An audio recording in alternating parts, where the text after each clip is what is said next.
नमस्कार विद्यार्थी मित्र हो. इयत्ता 7वी विषय मराठी पाठ क्रमांक 19 धोंडा. शब्दार्थांसह संपूर्ण पाठाचे सोप्या भाषेत स्पष्टीकरण तुम्हाला या व्हिडिओमध्ये नक्की ऐकायला मिळेल. चला तर मग आपण अतिशय सुंदर अशी एक विज्ञान कथा आज आपण अभ्यासूया. या विज्ञान कथेचं नाव आहे धोंडा. सर्वप्रथम या कथेचे जे लेखक आहेत त्यांचा आपण परिचय करून घेऊ. या विज्ञान कथेचे लेखक आहेत डॉक्टर संजय ढोले. त्यांचा जन्म आहे 1965चा. विविध आंतरराष्ट्रीय नियतकालिकांतून विज्ञान कथा प्रसिद्ध.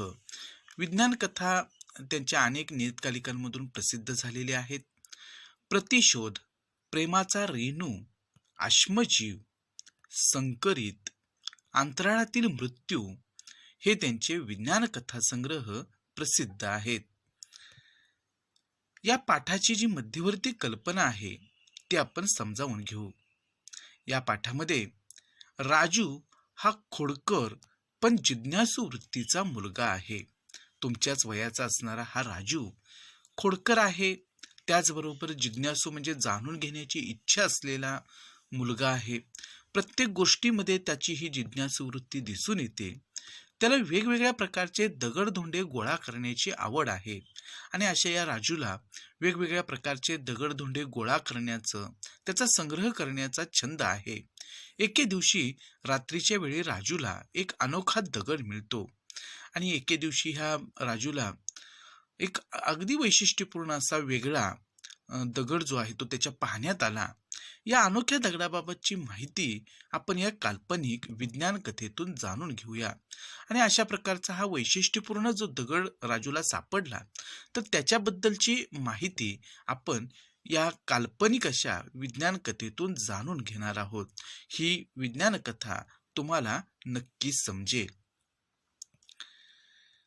राजू चौकस बुद्धीचा जिज्ञासू मुलगा. आणि राजू हा कसा आहे तर तो जिज्ञासू आहे, चौकस वृत्तीचा आहे. प्रत्येक गोष्टीमध्ये त्याला काही प्रश्न पडत असतात आणि तो प्रश्न इतरांना विचारायचा. त्याची ही चौकस वृत्ती जी आहे आणि प्रत्येक गोष्टीमध्ये नेमकं काय लपलेलं आहे हे जाणून घेण्याची सुद्धा त्याची इच्छा आहे. म्हणजे हे जे काही गुण असतात तर हे आपल्या प्रत्येकामध्ये असतात. आपण त्याचा उपयोग कसा करतो याच्यावरती या गुणांचा विकास होत असतो. आणि राजू हा चौकस बुद्धीचा आहे, जिज्ञासू मुलगा आहे. सतत काही ना काही उद्योग करणारा, काही ना काहीतरी सतत तो करत राहायचा, खूप प्रश्न विचारणारा. आणि त्याचा स्वभाव हा इतरांना खूप प्रश्न विचारण्याचा होता. 1/1 म्हणजे किती असा प्रश्न त्याला पडायचा, की जसे तुम्हाला सुद्धा काही प्रश्न पडत असतील. 0/1 म्हणजे किती असा प्रश्न त्याला पडायचा. यात फरक काय असं तो विचारायचा. सूर्याचं तापमान किती, आता बघा की सूर्याचं तापमान सहजासहजी आपल्याला सांगता येऊ शकेल का, पण अशा पद्धतीचे प्रश्न ह्या राजूला पडायचे. जसे तुम्हाला सुद्धा काही प्रश्न पडत असतील आणि या प्रश्नांची उत्तरं शोधण्याचा प्रयत्न तुम्ही नक्की करत असाल. आणि आपण जेव्हा ग्रंथालयामध्ये असणारी वेगवेगळ्या स्वरूपाची पुस्तकं वाचतो तर या पुस्तकांमधून अशा पद्धतीच्या अनेक प्रश्नांची उत्तरं तुम्हाला शोधता येतात. आणि नक्की त्या ठिकाणी तुमची जी जिज्ञासा आहे, जाणून घेण्याची इच्छा जी आहे तर त्याला त्याची उत्तरं जी आहेत तर ती मिळू शकतात. आणि तेही वैज्ञानिक दृष्ट्या आपल्याला ही उत्तरं शोधून काढता येतात. मग असे प्रश्न ह्या राजूला पडायचे आणि असे प्रश्न विचारून भंडावून सोडणारा हा राजू रस्त्यात त्याला काही नवीन वस्तू अथवा प्राणी दिसला म्हणजे तो त्यातच रमत असे. आणि अशा पद्धतीचे प्रश्न तो विचारायचा, इतरांना अगदी हैराण करून सोडायचा प्रश्न विचारून विचारून. आणि कधी कधी रस्त्यात त्याला काही नवीन वस्तू किंवा एखादा प्राणी सापडला तर तो त्यामध्येच रमून जायचा, गुंग होऊन जायचा. आणि अशा पद्धतीचा हा राजू जो आहे तर तो स्वभावानं तुमच्यासारखाच आहे. तुमच्यामध्ये ज्या पद्धतीचे गुण असतात तसेच ह्या राजूमध्ये सुद्धा आहेत. आजही शाळेतून येताना नेहमीप्रमाणे राजूचे मित्र पुढे निघून गेले होते. आणि आज शाळेतून येत असताना राजू नेहमीच त्या ठिकाणी रमत गमत यायचा. सरळ मार्गानं तो पुढे जायचा नाही. त्याच्याबरोबर जे मित्र होते ते मित्रसुद्धा त्याची पुढे निघून गेले. संधीप्रकाश अंधुक होऊ लागला होता आणि हळूहळू आता रात्रीची वेळ झालेली आहे आणि अंधार पडायला सुरुवात झाली. आता संधीप्रकाश म्हणजे काय, तर सूर्योदयापूर्वी आणि सूर्यास्तानंतर जो प्रकाश दिसतो त्याला संधीप्रकाश असं म्हणतात. आणि हळूहळू हा जो काही प्रकाश आहे तर तो कमी व्हायला लागला आणि अंधाराची चाहूल लागली आणि राजू घरी येत होता. राजू एक दगड उचलून बॉलिंग करावी तसा फेकत रस्त्याने चालला होता आणि राजूनं काय केलेलं आहे की चालत येत असताना रस्त्यावरती त्याच्या हाताला जो काही दगडधोंडा लागायचा तो उचलायचा आणि जसं त्या ठिकाणी आपण क्रिकेटच्या खेळामध्ये बॉलिंग करतो तशा पद्धतीनं तो दगड जो असेल तर तो घ्यायचा आणि बॉलिंग केल्यासारखा तो फेकत पुढे चालत राहायचा आणि अशा पद्धतीनं रस्त्यानं पुढे चालत चालत तो जात होता. अचानक एक गुळगुळीत दिसणारा पण स्पर्शाला खरखरीत असा दगड राजूच्या हाती लागला आणि अचानकपणे एक असा गुळगुळीत असणारा दगड राजूला दिसलेला आहे. पण जेव्हा त्यानं तो हातात घेतला तेव्हा मात्र त्या गुळगुळीत दिसणाऱ्या दगडाचा स्पर्श मात्र खडबडीत त्याला जाणवला. त्यानं तो नेहमीप्रमाणे फेकला. नेहमीप्रमाणे बॉलिंग करावी त्या पद्धतीनं तो दगड त्यानं फेकला. पण तो घरंगळत न जाता उड्या मारत अपेक्षेपेक्षा खूपच अंतरावर जाऊन थांबला. आणि इथं त्याच्या एक आश्चर्य घडलेलं आहे की दगडाला नेहमी पुढे टाकलं की तो घरंगळत घरंगळत पुढे जायचा. परंतु आता मात्र त्या ठिकाणी हा दगड जो आहे तो घरंगळत न जाता उड्या मारत आणि अपेक्षेपेक्षा खूपच अंतरावर जाऊन पडला. की जसं एखादा बॉल आपण फेकून द्यावा आणि उड्या मारत मारत तो पुढे निघून जावा. अर्थात आपल्याला माहिती आहे की बॉल टप्पे खात पुढे जात असतो, पण दगड असं कधी जात नाही. कारण दगड ज्या ठिकाणी आपण टाकतो त्याच ठिकाणी तो पडतो किंवा थोडासा घरंगळत पुढे जातो. परंतु इथे मात्र हा दगड जो आहे तर तो उड्या मारत पुढे जाताना राजूला दिसलं आणि अगोदरच राजू हा चौकस वृत्तीचा आहे, त्याला हे आश्चर्य जाणवलेलं आहे. आणि मग तो दगड जो आहे तो अशा पद्धतीनं पुढे जाऊन थांबलेला आहे. गाडीला ब्रेक लागावा तसा आणि गाडीला ब्रेक लागावा तसा हा दगड जो आहे तो जाऊन लांब अंतरावरती थांबला. राजूला आश्चर्य वाटलं. तर तो थोडा वेळ थांबला आणि अशा पद्धतीने अचानकपणे टाकलेला हा दगड जो आहे तो उड्या मारत पुढे जातो काय, गाडीला ब्रेक लागावा तसा अचानकपणे थांबतो काय. आणि राजूला या गोष्टीचं आश्चर्य वाटलं, कारण अशा पद्धतीचा अनुभव त्याला यापूर्वी आलेला नव्हता. आणि आपण जेव्हा वाचतो तेव्हा आपल्यालाही लक्षात येतं की अशा पद्धतीचा दगड काय आपल्या पाहण्यामध्ये नसतो. आणि तो थोडा वेळ थांबला. जास्त बल न लावता फेकलेला दगड एवढ्या लांबपर्यंत कसा गेला. आणि त्याला प्रश्न पडलेला आहे की आपण काहीच ताकद लावलेली नव्हती या दगडाला, सहजपणे हा दगड नेहमी फेकतो तसा फेकला आणि तरी सुद्धा एवढ्या लांबपर्यंत हा दगड गेला कसा. त्यानं दुसरा धोंडा उचलला, खूप जोर लावून त्यानं तो फेकला आणि त्यानं त्याचसारखा दुसरा एक धोंडा जो आहे तो उचललेला आहे. आणि नेहमी आपण धोंडे आजूबाजूला पाहतो तशा पद्धतीचा एक धोंडा त्याला दिसलेला आहे. त्यानं तो उचललेला आहे आणि खूप जोर त्यानं लावलेला आहे आणि तो फेकला. पण पूर्वीच्या फेकलेल्या गुळगुळीत धोंड्यापर्यंत न पोहोचलेला पाहून राजू थोडा धास्तावला आणि सहज फेकलेला तो गुळगुळीत धोंडा उड्या मारत पुढे त्या ठिकाणी निघून जातो लांबपर्यंत. पण आता मात्र त्या इतर जो काही धोंडा आहे तर तो असा जातो का हे ते राजूनं पडताळून बघितलं. त्यानं तो दगड फेकला, परंतु तो मात्र त्या ठिकाणी अशा पद्धतीने ताकद लावून जरी फेकला तरी काही लांबपर्यंत जाऊन तो पोहोचलेला नाही. आणि राजू थोडा धास्तावला, घाबरला. त्याला काहीच कळत नव्हतं आणि राजूला काही कळत नव्हतं की असं का घडत आहे की तो गुळगुळीत दगड जो आहे तो अशा पद्धतीनं एवढ्या लांब आणि तोही त्या ठिकाणी टप्पे खात पुढे गेलेला आहे आणि एवढ्या लांबपर्यंत पोहोचला आणि त्याला मी एवढी ताकद पण लावली नव्हती. पण हा दगड जो आहे दुसरा दगड टाकलेला त्याला मी एवढा जोर लावला, पण तो मात्र एवढ्या लांबपर्यंत जाऊन पोहोचू शकला नाही. आणि त्याला हे प्रश्न पडलेले आहेत. हा अनुभव त्याला वेगळाच होता. काय करावं त्याला सुचत नव्हतं आणि काय करावं हे त्याच्या लक्षात येत नव्हतं. कदाचित आपला हा भ्रम असू शकेल म्हणून त्यानं तो धोंडा पुन्हा फेकण्याचं ठरवलं. आणि त्याला असं वाटलं की कदाचित आपल्याला भास झाला असेल आणि म्हणून तो धोंडा जो आहे तो पुन्हा फेकण्याचं त्यानं ठरवलेलं आहे.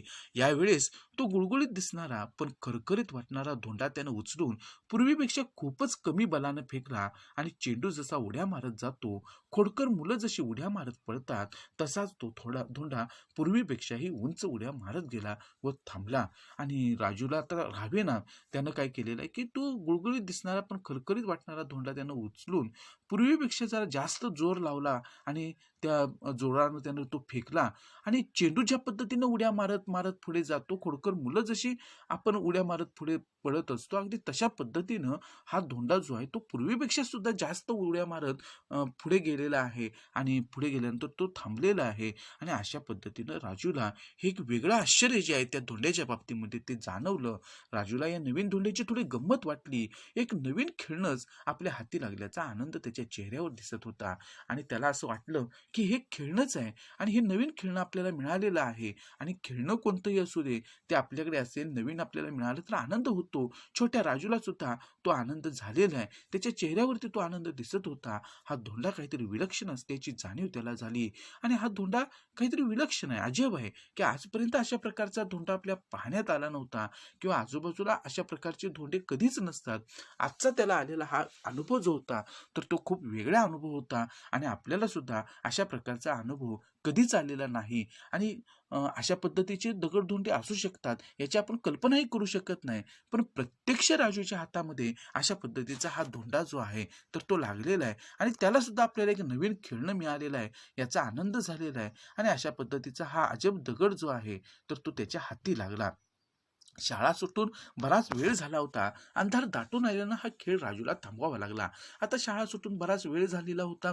तो घरी येत होता. नेहमीप्रमाणे तो रमत-गमतच येत होता आणि अशा पद्धतीचा वाटेमध्ये हा गुळगुळीत धोंड्याचा अनुभव जो आहे तो त्याला आला. परंतु आता अंधार पडत चाललेला होता आणि राजूला आता हा खेळ थांबवावा लागला. तो विलक्षण धोंडा त्यानं उचलला आणि असा हा अजब धोंडा जो त्याच्या आत्ता पाहण्यात जो आला होता तो वेगळ्या प्रकारचा होता. त्यानं तो उचलला. अजून काही वेगवेगळ्या प्रकारचे दगड त्यानं गोळा केले होते. राजू घरी आला. घरी नेहमीप्रमाणेच त्याचं स्वागत होणार होतं आणि राजूनं हा वैशिष्ट्यपूर्ण धोंडा आणि त्याचबरोबर आणखीन काही दगड त्यानं गोळा केले होते. राजू घरी आला आणि घरी आल्यानंतर त्याचं नेहमीप्रमाणे स्वागत होणार होतं. कारण आपण जेव्हा शाळेला जातो आणि शाळा सुटल्यानंतर आपण जेव्हा घरी येतो तेव्हा येण्याच्या वेळेमध्ये बदल झाला. आपण थोडा उशीर लावला तर घरामध्ये आपलं जसं स्वागत होतं तसंच आता राजूचं होणार होतं. राजूचे वडील बाबा राजूचे वडील बाबा पाटील कडक शिस्तीचे आणि करारी आणि राजूच्या वडिलांचा जो स्वभाव होता तर तो कडक शिस्तीचा होता, कठोर विचारांचा होता. घरी येताच बाबांचा करडा स्वर राजूच्या कानी पडला आणि अशा पद्धतीनं हा करडा स्वर थोडा जरब बसवणारा, आपल्या वडिलांचा जसा घरामध्ये आपण चूक केल्यानंतर थोडं ते रागावतात मोठ्या आवाजात, तशा पद्धतीचा करडा स्वर जो आहे तो राजूच्या कानावरती पडला. राजू, कुठे होता इतक्या वेळपर्यंत? आणि राजू, तू इतक्या वेळपर्यंत कुठे होतास? शाळा सुटल्यानंतर मी खेळत होतो. राजूने उत्तर दिलं की शाळा सुटल्यानंतर मी खेळत होतो. काय खेळत होतास? दगडधोंडे. आणि नेहमीप्रमाणे बाबांना या राजूचा स्वभाव माहिती आहे आणि मग हा घरी येत असताना दगडधोंड्यांशी खेळत असतो हे त्यांना माहिती होतं आणि म्हणून ते चिडून म्हणतात की काय खेळत होतास? दगडधोंडे? हो. आणि राजूनं हो असं उत्तर दिलं आणि अशा पद्धतीनं राजू आपल्या बाबांशी बोलतो आहे आणि तशा पद्धतीनं उत्तर सुद्धा देतो आहे. बाबा थोडे रागावलेले आहेत. बाबांनी राजूच्या खिशातील सर्व दगडधोंडे काढून बाहेर फिरकावले आणि राजूच्या बाबांनी काय केलेलं आहे की ह्या राजूच्या खिशामध्ये असणारे जे काही दगडधोंडे ते घेऊन आलेला होता ते त्यांनी बाहेर काढले आणि फेकून दिले. फेकलेल्या त्या गुळगुळीत धोंड्याकडे राजू आशाळभूत नजरेने पाहत राहिला. परंतु फेकलेल्या त्या दगडांपैकी तो जो वैशिष्ट्यपूर्ण अजब असा धोंडा त्याच्या हाती लागलेला होता तर त्या धोंड्याकडे मात्र तो केविलवाणीपणे पाहत होता. पण रात्र बरीच झाली होती. त्यानंतर रात्र बरीच झाली पण राजूला काही झोप येत नव्हती. बाबांनी बाहेर फेकलेला तो गुळगुळीत धोंडाच त्याच्या डोळ्यांसमोर येत होता आणि बाबांनी जो काही त्याला सापडलेला जो वैशिष्ट्यपूर्ण धोंडा होता तो जो काही बाहेर फेकून दिलेला होता त्या धोंड्याचाच विचार तो करत होता. आजूबाजूला पाहत तो बाहेर पडला आणि वेळ रात्रीची जरी असली तरी त्याला स्वस्त झोप येत नव्हती आणि तो उठलेला आहे. आजूबाजूला पाहत तो बाहेर आला. बाहेर किट्ट अंधार होता आणि बाहेर दाट अंधार पसरलेला होता. काहीच दिसत नव्हतं. तो धोंडा त्याला कुठे सापडणार होता आणि अशा अंधारामध्ये तो धोंडा त्याला सापडणं शक्य नव्हतं. तरी देखील बाबांनी जिथे ते सर्व दगडधोंडे भिरकावले होते ती जागा त्यानं शोधून काढली पण तो धोंडा काही सापडेना. तरी सुद्धा बाबांनी जिथे ते दगडधोंडे भिरकावलेले होते अशा भिरकावलेल्या ठिकाणी जाऊन त्या धोंड्याचा शोध घेण्याचा त्यांनी प्रयत्न केला पण तो धोंडा काही सापडेना. राजू कष्टानं उठला. शेवटचा प्रयत्न म्हणून झुडपांमध्ये शोधण्याचा निर्णय त्यानं घेतला आणि राजूनं तिथं शोधाशोध केली, त्याला सापडलं नाही. पण एक शेवटचा प्रयत्न म्हणून तिथेच आजूबाजूला जी झुडपं होती त्या झुडपांमध्ये त्यानं दगड शोधण्याचा प्रयत्न केला. तिकडे जात असतानाच गर्द झुडपात राजूला काही अंधुकशी चकाकी असलेला तो धोंडा दिसला आणि अशी शोधाशोध सुरू असतानाच त्या दाट अशा झुडपांमध्ये राजूला थोडंशा अंधुकशी अशी चकाकी असलेला तो धोंडा जो आहे तो दिसला. खरं तर धोंड्याला चकाकी कधी असते का? नाही. परंतु हा धोंडा चकाकत होता आणि राजूला तो अशा पद्धतीचा चकाकणारा, लकाकी असणारा धोंडा जो आहे तर तो नजरेस पडला त्या झुडपामध्ये. म्हणजे रात्रीच्या वेळी हा असा दिसतो तर, आणि रात्रीच्या वेळेला हा अशा पद्धतीनं चकाकणारा धोंडा दिसतो तर राजूला प्रश्न पडला. कुठलीही भीती न बाळगता राजूनं झुडपात हात घालून तो धोंडा काढला आणि कुठलीही भीती न बाळगता त्यानं त्या झुडपामध्ये हात घातला आणि तो धोंडा जो आहे चकाकणारा तर तो बाहेर काढला. दबक्या पावलानं घरात येऊन तो येऊन टेबलाचा ड्रॉवर हळूच उघडून त्यानं सगळे दगडधोंडे एका कोपऱ्यात ठेवले आणि थोडंसं हलक्या हळुवार पावलानं तो घरामध्ये आला आणि घाबरत घाबरतच आतमध्ये आला, कारण त्याला बाबांनी पाहिलं तर पुन्हा बाबा ओरडले असते आणि म्हणून त्यानं घरातला अंदाज घेऊन हळुवारपणे आतमध्ये आला. टेबलाचा ड्रॉवर हळूच त्यानं उघडलेला आहे आणि आणलेले दगडधोंडे जे आहेत ते त्यानं त्या ड्रॉवरच्या एका कोपऱ्यामध्ये ठेवून दिले. सकाळी उठल्यावर राजूनं टेबलाचा संपूर्ण ड्रॉवर उघडला. सकाळी तो उठला नेहमीप्रमाणे आणि टेबलाचा संपूर्ण ड्रॉवर त्यानं उघडला. धोंड्याबरोबर सोबत ठेवलेले इतर 3-4 दगड त्याला सापडले नाहीत आणि त्या धोंड्याबरोबरच त्यानं इतर जे काही 3-4 दगड आणलेले होते ते मात्र ह्या राजूला सापडलेले नाहीत. राजूनं धोंड्याकडे निरखून पाहिलं. तो आकारानं त्याला काहीसा फुगीर भासला आणि त्याला आणखीन आश्चर्य वाटलेलं आहे की धोंडा जो त्यानं आणलेला होता त्यावेळेला त्यानं तो बारकाईनं पाहिलेला होता, परंतु आता मात्र नेहमीच्या आकारापेक्षा, की जेव्हा त्यानं राजूनं रात्री तो दगड आणलेला होता आणि त्याचा जो आकार होता तर त्या आकारापेक्षा आता तो फुगलेला भासला. उचलताच पूर्वीपेक्षा जडही जाणवला आणि पूर्वीपेक्षा आता तो जड जाणवायला लागला. हा आपल्याला भास होतोय की काय? राजूला कसलाच अर्थबोध होत नव्हता आणि राजूला ह्यातलं काहीच कळेनाचं झालं, काहीच समजेनाचं झालं की आणलेले 4-5 दगड इतर जे होते ते पण गायब झालेले होते आणि हा जो काही दगड होता तर तो त्या ठिकाणी पूर्वीच्या वजनापेक्षा आकारापेक्षा थोडा मोठा जाणवत होता आणि असं का घडतं हे काही त्याला लक्षात येत नव्हतं. तेवढ्यात आईच्या हाकेनं तो विचार शृंखलेतून बाहेर आला आणि एवढ्यात त्या ठिकाणी त्याची विचारांची साखळी तुटली, कारण आईनं त्याला हाक मारली आणि आता हाक मारल्यानंतर आईकडे जाणं आवश्यक होतं. शाळेत जाताना राजूनं सर्वांची नजर चुकवत तो धोंडा हळूच आपल्या दप्तरात ठेवला आणि शाळेत जात असतानाच ह्या राजूनं काय केलेली, सगळ्यांची नजर चुकवली आणि तो धोंडा जो आहे तो आपल्या दप्तरामध्ये ठेवून दिला.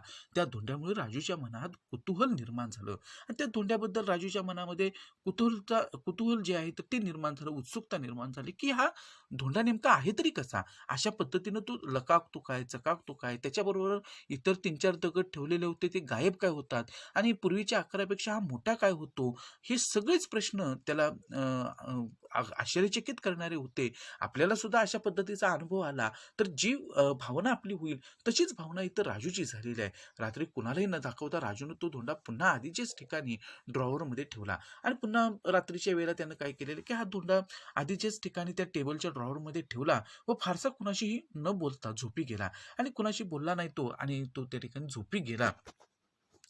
मध्यरात्री एखाद्या स्वप्नातून उठावं तसा तो गडबडून उठला आणि मध्यरात्र झालेली आहे आणि एखाद्या स्वप्नातून उठावं तसा तो जागा झाला. आई शेजारी झोपली होती, आई सुद्धा त्याच्या शेजारीच होती. त्यानं तिला हलवलं पण ती उठली नाही आणि राजूनं आईला उठवण्याचा प्रयत्न केला पण आई काही उठली नाही. राजूला आश्चर्य वाटलं आणि राजूला हे आश्चर्य वाटलेलं आहे, कारण टाचणी पडल्याचा आवाज होताच उठणारी आई आणि इतर वेळेला अगदी टाचणी जरी पडली तरी आई जागी व्हायची. आज मात्र आपण आईला हलवतो आहे, उठवतो आहे तरी आई उठत नाही. आश्चर्य वाटलं, एवढी गाढ कशी झोपली आणि एवढी गाढ झोप आपल्या आईला लागली तरी कशी, याचंच त्याला आश्चर्य वाटत होतं. तेवढ्यात त्याचं लक्ष टेबलाकडे गेलं व तो चकित झाला आणि एवढ्यात त्याचं लक्ष जे आहे ते त्याच्या टेबलाकडं, कारण त्या टेबलाच्या ड्रॉवरमध्ये त्यानं तो दगड ठेवलेला होता आणि तिकडे गेलेला आहे टेबलाकडे लक्ष त्याचं आणि तो चकित झाला. जिथे धोंडा ठेवला होता त्या बंद ड्रॉवरच्या फटीमधून प्रखर प्रकाश किरण बाहेर येताना त्याला दिसली आणि आश्चर्याची गोष्ट म्हणजे ज्या ड्रॉवरमध्ये त्यानं हा धोंडा ठेवलेला होता त्या बंद ड्रॉवरच्या फटीमधून प्रखर अशी प्रकाश किरणं, अतिउष्ण अशी प्रकाश किरणं जी आहेत ती बाहेर येताना त्याला दिसली. आता असं कधी होऊ शकेल का, की एखादा दगड असा कधी आपल्यातून अशी प्रकाश किरणं कधी बाहेर फेकू शकेल का? असं कधीच शक्य नाही. परंतु ड्रॉवर बंद होता, पण त्या बंद ड्रॉवरची जी फट होती, तर तिथून त्या ठिकाणी हा प्रकाश जो आहे तर तो बाहेर येताना त्याला दिसला. एखाद्या चुंबकाकडे आकर्षित व्हावं तसा राजू टेबलाकडे ओढला गेला. आणि आपल्याला चुंबकाचा गुणधर्म माहिती आहे आणि लोखंडाच्या वस्तू त्याच्याकडे आपोआप आकर्षित होत असतात. अगदी तशा पद्धतीनं चुंबकाकडे जसं आकर्षित व्हावं तसं राजू जो आहे तो टेबलाकडे ओढला गेला. तो टेबलाकडे गेला. नकळत त्यानं ड्रॉवर उघडला आणि त्याच्या नकळतच त्यानं ड्रॉवर सुद्धा उघडला. उघडताच ती खोली प्रकाशानं झळकून गेली आणि त्या धोंड्याचा इतका प्रकाश होता की त्या प्रकाशानं ती खोली अक्षरशः झळकून गेली, उजळली. धोंडा एखाद्या हिऱ्यासारखा चमकत होता आणि हिरा जसा चमकावा आणि आपलं लक्ष वेधून घ्यावं तसा तो धोंडा हिऱ्यासारखा चमकताना राजूला दिसला. त्याच्यापासून विशिष्ट प्रकारच्या लहरी निघत होत्या आणि एक प्रकारच्या लहरी ज्या आहेत तर त्याच्यातून ती प्रकाश किरणं बाहेर पडत होती. त्या प्रखर प्रकाशातही आई व बाबा झोपलेले पाहून राजू गांगरला आणि अशा तीव्र प्रकाशामध्ये सुद्धा आई आणि बाबा अशा पद्धतीने गाढ झोपलेले बघून राजू आता खरंच गोंधळला की असं काय होतं आहे. आणि हा धोंडा इतका वैशिष्ट्यपूर्ण की त्याच्यातून बाहेर पडणारी ही प्रकाश किरणं अख्खी खोली उजळून जावी इतका प्रकाश. आणि खरंच तो गोंधळला, घाबरला. कदाचित या धोंड्यामुळेच ते झोपले असावेत असा तर्क त्याने केला. आणि या धोंड्यामधून बाहेर पडणारी जी प्रकाश किरण आहेत त्याच्यामुळेच कदाचित आई बाबा गाढ झोपलेले असावेत असा सुद्धा अंदाज त्यानं केला. मध्यरात्री एखाद्या स्वप्नातून उठावं तसा तो गडबडून उठला आणि मध्यरात्री हा भाग आपण पाहिलेला आहे. धोंड्यापासून निघणाऱ्या प्रकाश लहरी त्याच्या आईबाबांच्या व परिसरातील इतर सजीव प्राण्यांच्या मेंदूच्या लहरींशी जुळल्यानं ते गाढ झोपेतून उठणं शक्य नव्हतं. पण राजू स्वतः त्याच वेळी स्वप्नसृष्टीत असल्यानं धोंड्यापासून निघणाऱ्या लहरी त्याच्या मेंदूशी जुळू शकल्या नव्हत्या आणि म्हणून या महत्वाच्या क्षणी राजू जागा झाला होता. आणि त्यानं विचार केला, असं का घडलं? मी जागा झालो परंतु आई बाबा मात्र जागे होऊ शकले नाही, ते गाढ झोपलेले आहेत. आणि त्यानं असा तर्क केला की धोंड्यापासून निघणाऱ्या ज्या प्रकाश लहरी आहेत की ही प्रकाश किरणं जी आहेत ती आईबाबांच्या व परिसरातील इतर सजीव प्राण्यांच्या मेंदूच्या लहरींशी जुळलेली आहेत आणि त्यामुळं त्यांना गाढ झोप लागलेली होती आणि ते गाढ झोपेतून उठू शकत नव्हते. पण या किरणांचा परिणाम राजूवरती का झाला नाही? कारण राजू त्याच वेळेला स्वप्नसृष्टीमध्ये होता आणि त्यामुळं धोंड्यापासून निघणाऱ्या लहरींचा परिणाम जो आहे तो त्याच्या मेंदूशी जुळू शकला नाही आणि म्हणून या ठिकाणी राजू जागा झाला होता. हे सर्व राजूच्या आकलना पलीकडचं होतं आणि हे सगळं राजूला न समजण्याच्या पलीकडचं होतं. कारण हे सगळंच आश्चर्यचकित करणार होतं. प्रखर प्रकाश फेकणाऱ्या धोंड्याकडे राजू जास्त काळ पाहू शकला नाही आणि इतका प्रकाश बाहेर फेकणारा जो धोंडा होता त्याकडे राजू फार वेळ काही बघू शकत नव्हता. त्याने आपली नजर दुसरीकडे वळवली. क्षणानंतर डोळे उघडून त्यानं लख्ख प्रकाशात पुन्हा त्या प्रकाशमय धोंड्याकडे पाहिलं.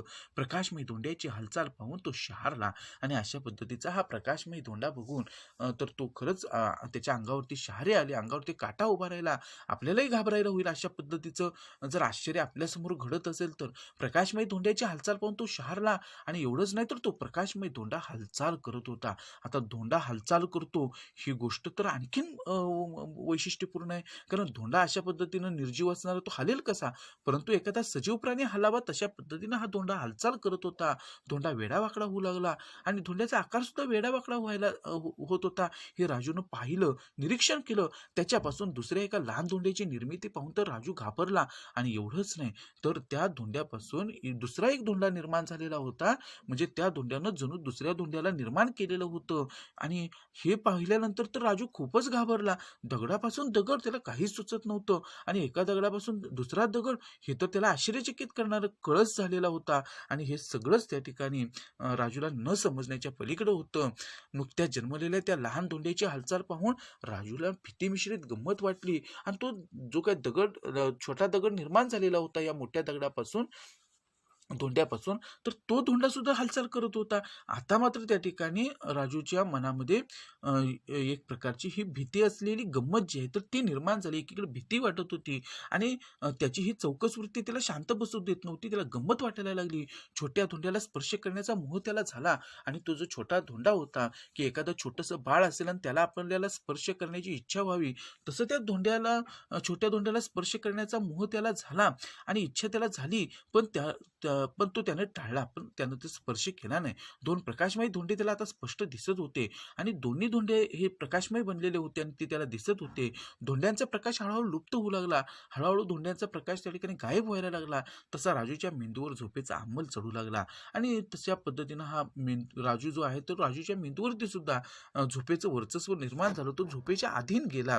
सकाळी उठताच रात्रीचा स्वप्नवत प्रसंग राजूला आठवला आणि सकाळी उठल्यानंतर रात्री काय घडलेलं होतं अगदी स्वप्नाप्रमाणे जाणवणारा तो प्रसंग जो आहे तो त्याला आठवला. तसाच वेगानं तो टेबलाकडे धावला आणि त्याच पद्धतीनं उठल्यानंतर त्याला हे सगळं आठवल्यानंतर तो टेबलाकडे गेलेला आहे. आत एक लहान व दुसरा मोठा धोंडा पाहून त्याचं हृदय धडधडलं आणि हे स्वप्न नव्हतंच, ते प्रत्यक्ष आपण बघितलेलं होतं याची जाणीव राजूला झाली. आणि आतमध्ये ड्रॉवरमध्ये एक लहान आणि दुसरा मोठा धोंडा बघून त्याचं हृदय धडधडायला लागलं. घाबरला तो. रात्री आपण जे काही पाहिलं ते खरंच असल्याची त्याला खात्री पडली आणि रात्री आपण जे बघितलं ते स्वप्न नव्हतं, ते प्रत्यक्ष आपण बघितलेलं होतं याची आता त्याला खात्री पटली. दोन्ही धोंडे त्यानं खिशात टाकले. दोन्ही धोंडे त्यानं खिशात घेतलेले आहेत. राजू शांतपणे आपली तयारी करून शाळेत निघून गेला. नेहमीप्रमाणे त्यानं सगळी तयारी शाळेत जाण्याची केली. तो शाळेत निघून गेला. शाळेत येताच राजूनं शिक्षकांना, मित्रांना त्या धोंड्याविषयी सांगण्याचा प्रयत्न केला, पण त्याचा हा नेहमीचाच विचित्रपणा असेल म्हणून त्याने टाळलं. आणि शाळेत येताच राजूनं काय केलेलं, आपल्या शिक्षकांना, मित्रांना या वैशिष्ट्यपूर्ण धोंड्यांविषयी सांगण्याचा प्रयत्न केला, पण नेहमीप्रमाणे त्याचा हा स्वभाव असल्यामुळं त्याचा विचित्रपणा हा काही ना काहीतरी शोधण्याचा, दगडधोंडे गोळा करण्याचा त्याचा हा छंद होता आणि अशा पद्धतीनं तो शाळेमध्ये नेहमी वागायचा. त्यामुळं नेहमीसारखाच हा काहीतरी विचित्रपणा करतोय म्हणून मित्रांनी, शिक्षकांनी त्याला टाळलं. तो निराश झाला आणि त्यामुळे तो खरंच निराश झाला. कुणीच ऐकत नाही म्हटल्यानंतर त्याची जास्तच घालमेल होऊ लागली. तो अस्वस्थ झाला. आज मात्र त्याचं कुणीच ऐकत नव्हतं. तो अस्वस्थ झाला. त्याच्या जीवाची घालमेल व्हायला लागली. त्याच दिवशी शाळेत विज्ञान मंडळातर्फे प्रसिद्ध विज्ञान कथाकार श्री अनिल घोटे यांचं व्याख्यान होतं आणि त्याच दिवशी नेमकं शाळेमध्ये त्यांच्या जे काही विज्ञान मंडळ होतं, त्या विज्ञान मंडळामार्फत असं एक विज्ञान कथाकार श्री अनिल घोटे जे आहेत, तर त्यांचं व्याख्यान होणार होतं, भाषण होणार होतं. त्यांनी अंतराळासोबतच परग्रहावर जीवसृष्टी संबंधीची कथा सांगितली आणि डॉक्टर श्री अनिल घोटे जे आहेत, तर त्यांनी आपल्या व्याख्यानामध्ये अंतराळासोबतच म्हणजे जो अवकाश आहे, त्या अवकाशासोबतच जे परग्रह आहेत, अवकाशातील जे परग्रह असतील, म्हणजे पृथ्वी हा आपला ग्रह आहे आणि तो सोडून इतर जे ग्रह आहेत, त्या ग्रहांवर ती जीवसृष्टी आहे का याची उत्सुकता आपल्याला असते. तर अशाच जीवसृष्टी संबंधीची कथा जी आहे तर ती ह्या श्री अनिल घोटे यांनी सांगितली. राजूने त्यांची कथा बारकाईने ऐकली. राजूने ती अतिशय बारकाईने ही कथा ऐकली आणि त्यानंतरचा राजूचा संपूर्ण दिवस अस्वस्थतेत गेला आणि ती कथा ऐकल्यानंतर राजूचा तो संपूर्ण दिवस जो आहे तो अस्वस्थतेतच गेला. त्याला फारसं बरं वाटत नव्हतं. काहीतरी त्याच्या मनामध्ये ह्या सगळ्या शंका येत होत्या. चौकस वृत्ती त्याला शांत बसू देत नव्हती. त्यातच त्याने एक ठाम निश्चय केला आणि त्यानं ठाम निर्धार केलेला आहे, पक्का निर्धार केला की राजूच्या ठाम निश्चयाला त्याच्या बाबांचाही पाठिंबा मिळाला आणि राजूनं जो ठाम निश्चय केला होता, आता त्या ठाम निश्चयाला बाबांनी सुद्धा पाठिंबा दिला. बाबांनी सुद्धा राजूला समजून घेतलेलं आहे. आपले आई बाबा आपल्या प्रत्येक गोष्टीमध्ये सहभागी असतात आणि बाबांना जेव्हा त्यानं हे सांगितलेलं तेव्हा बाबांचा सुद्धा पाठिंबा त्याला मिळाला. राजूच्या शाळेतील पाटील सरांनी राजू व त्याच्या बाबांना प्रसिद्ध शास्त्रज्ञ डॉक्टर अनिल घोटे यांच्याकडे नेले आणि मग राजूच्या शाळेतील जे पाटील सर होते त्याचे, तर त्यांनी राजू आणि त्याचे बाबा जे होते यांना प्रसिद्ध शास्त्रज्ञ की जे शास्त्रज्ञ त्यांच्या शाळेमध्ये व्याख्यानासाठी आलेले होते त्या श्री डॉक्टर अनिल घोटे यांच्याकडे ते घेऊन गेले. त्यानंतर काही दिवसांनी डॉक्टर अनिल घोटे यांच्या समवेत त्यांचे शास्त्रज्ञ असणारे मित्र डॉक्टर कसबे व डॉक्टर पंडित हे राजूच्या शाळेत आले आणि मग काही दिवस निघून गेले आणि डॉक्टर अनिल घोटे हे आपले शास्त्रज्ञ मित्र असणारे डॉक्टर कसबे व डॉक्टर पंडित यांना घेऊन या राजूच्या शाळेत आले.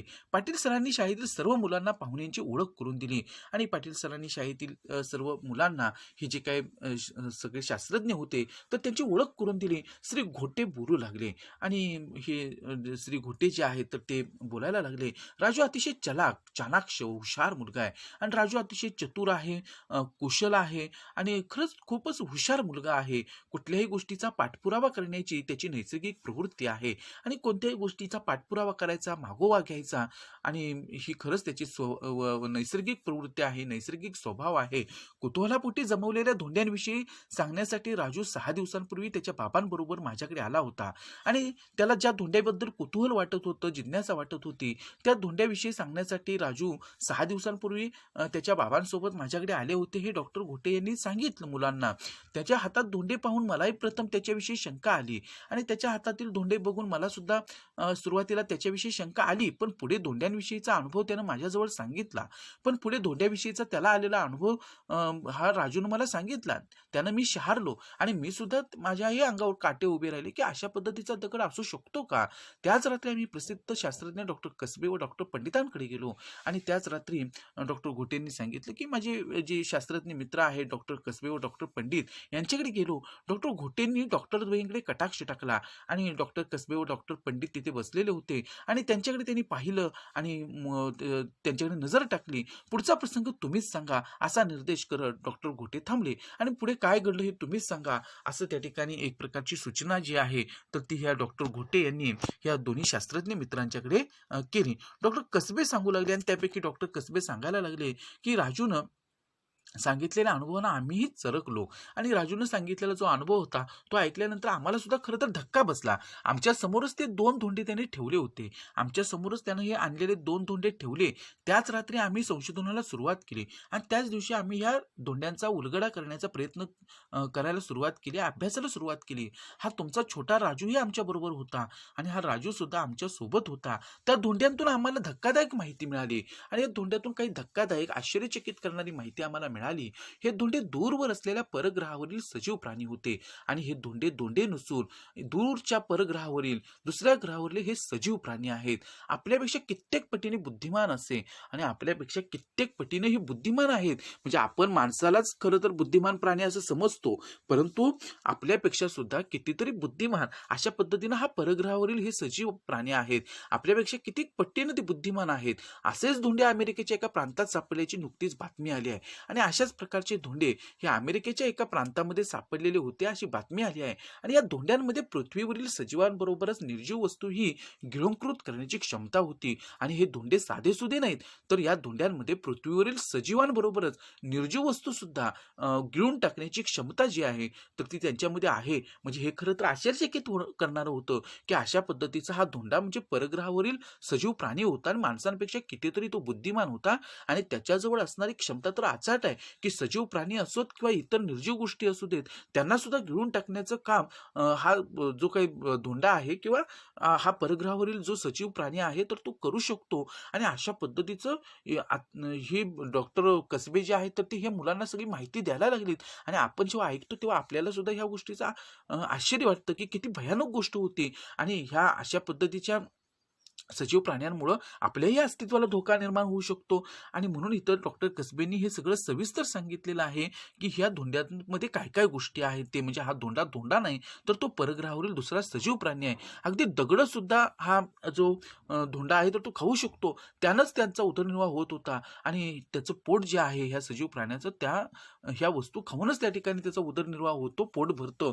पर्यायानं प्रजनन क्षमता वाढून त्याच्यापासून दुसऱ्या धोंड्याची निर्मिती होऊ लागली होती. आणि अशा पद्धतीनं तो काय करायचा की हा धोंडा जो आहे तर तो ह्या वस्तू खातो आणि त्याच्यातूनच त्या ठिकाणी त्यांची प्रजनन क्षमता वाढते. म्हणजे आपल्यासारखा दुसरा जीव जो आहे तो निर्माण ते करू शकतात. आणि अशा पद्धतीनंच ह्या मोठ्या हा जो काही धोंडा राजूला सापडलेला होता त्याच्यापासूनच दुसरा जो छोटा धोंडा निर्माण झालेला होता तर तो जणू त्या ठिकाणी जणू म्हणण्यापेक्षा ह्या धोंड्यानंच त्याला जन्माला घातलेलं होतं, कारण त्याच्याकडे प्रजनन क्षमता सुद्धा आहे.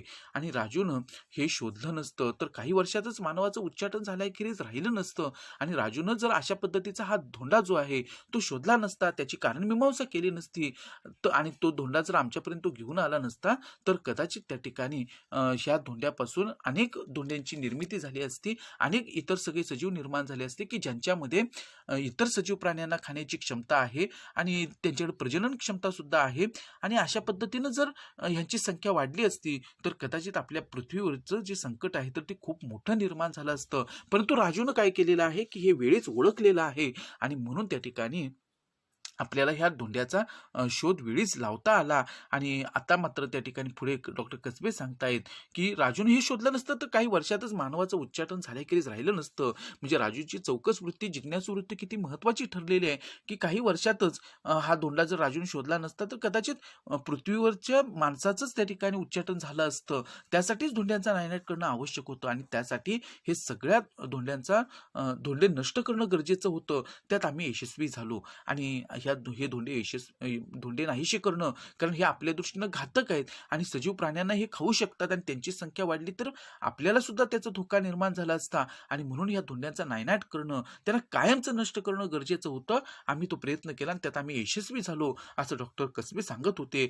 या सर्वांचं श्रेय राजूलाच आहे आणि या सगळ्या गोष्टीचं श्रेय खरं तर राजूलाच आहे, कारण राजूनं अशा पद्धतीचं धैर्य, धाडस दाखवलं आणि तो वैशिष्ट्यपूर्ण धोंडा आमच्यापर्यंत आणून पोहोचवला. त्याच्यामुळेच पृथ्वीवर अरिष्ट टळलेलं आहे आणि त्याच्यामुळेच पृथ्वीवरचं जे संकट आहे तर ते टळू शकलेलं आहे. आणि इतका हा राजू जो आहे तर तो चौकस वृत्तीचा, जिज्ञासू वृत्तीचा आणि त्याच्या जिज्ञासू वृत्तीमुळं एवढी मोठी गोष्ट घडून आलेली आहे, की पृथ्वीवरचं एक मोठं संकट जे आहे तर ते टळू शकलं. अशा पद्धतीनं डॉक्टर कसबे यांनी या छोट्या राजूचं कौतुक सुद्धा केलेलं आहे. विद्यार्थी मित्र हो, अशाच पद्धतीचे एक कल्पनाशक्ती जी आपल्याकडे आहे तर ती असायला हवी. आणि आपल्याकडे चौकस वृत्ती, जिज्ञासू वृत्ती असेल, आपल्याकडे वैज्ञानिक दृष्टिकोन असेल तर आपण सुद्धा अशा पद्धतीच्या काही नवीन गोष्टींचा शोध लावू शकतो आणि न जाणू त्याच्यातून अनेक चांगल्याही गोष्टी घडू शकतात आणि वाईट घडणाऱ्या गोष्टी सुद्धा आपण टाळू शकतो. पण त्याच्यासाठी आपल्याकडे ही जिज्ञासू वृत्ती नक्की असायला पाहिजे. ही विज्ञान कथा तुम्हाला नक्की आवडलेली असेल. तुम्ही सुद्धा असाच वैज्ञानिक दृष्टिकोन नक्की बाळगा. आज आपण या व्हिडिओमध्ये इथेच थांबू. धन्यवाद.